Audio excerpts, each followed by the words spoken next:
Good morning and welcome to your Farm and Home Show. I'm Kristi Shive, and this morning we're visiting with Katelyn Hawkins. She's from the Kentucky Beef Council. Good morning, Katelyn. Good morning. Thanks for having me. Well, Katelyn, I'm so glad that you are here because it's a good day to be on set. Katelyn, you are showing us an awesome charcuterie board. And Katelyn, charcuterie boards have become one of the hottest trends. They are. They are so great because you can feed a whole group of people, but you can make them out of literally anything you have at home, especially beef. Yes, you can be creative. You don't have to be tied down. They can be an appetizer or a main dish. So, Katelyn, a typical charcuterie board is made up of meats and cheeses.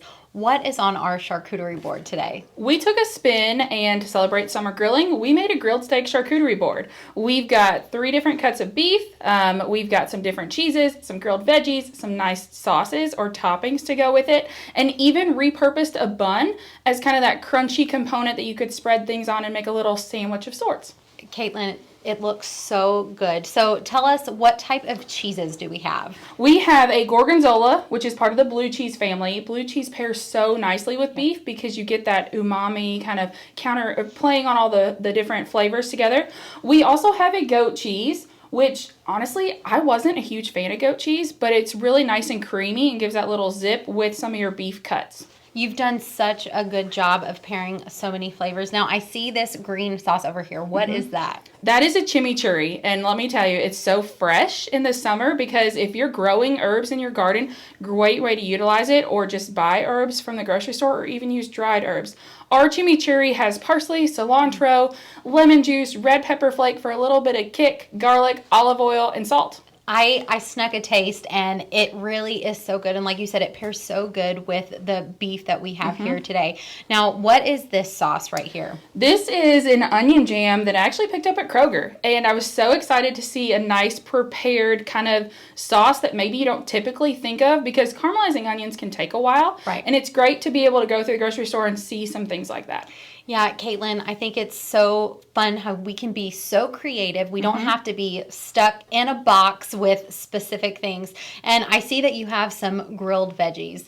Yep. Literally anything you have at home. So we wanted to do a lot of color, as you can see on our board. We're all about pairing beef with veggies and color and brightness, especially for summer. We've got grilled orange and red bell peppers. We've got some grilled red onions, some squash, some zucchini. I love mushrooms, and they pair phenomenally with steak. So we've got some of those on the board. We also, for a nice little crunch, we have some rolled up tortilla chips that kind of play off of that chimichurri for a little south of the border flair. And then, like I mentioned earlier, we toasted an onion bun because we had that on hand to be able to give some more crunch to the board. Katelyn, we could have done a burger board. Yes. Yeah, we could have done so many different things. And like you said, these little rolled up tortillas kind of take the place of a cracker that we typically see on our traditional charcuterie board. Now, Katelyn, we have some veggies. I think this is a great option. If someone is watching their calories or carbohydrates, you can still eat very healthy with a charcuterie board. You can. You can also utilize leftover steak in a great way here. I know oftentimes you may make a lot of steaks, or say you go out to dinner and you get a steak and you have some leftovers. What do you do with it? Repurpose it in a board like this. That way it jazzes up your dinner time options and is a great way to utilize those leftovers. All right, Katelyn, let's talk about the cuts of beef on our board. Yes, so we've got 3 different cuts of beef on our board today. We've got a top sirloin that we sliced, cooked to medium rare. We also did a New York strip steak and then inserted Kentucky's favorite steak, which is the ribeye.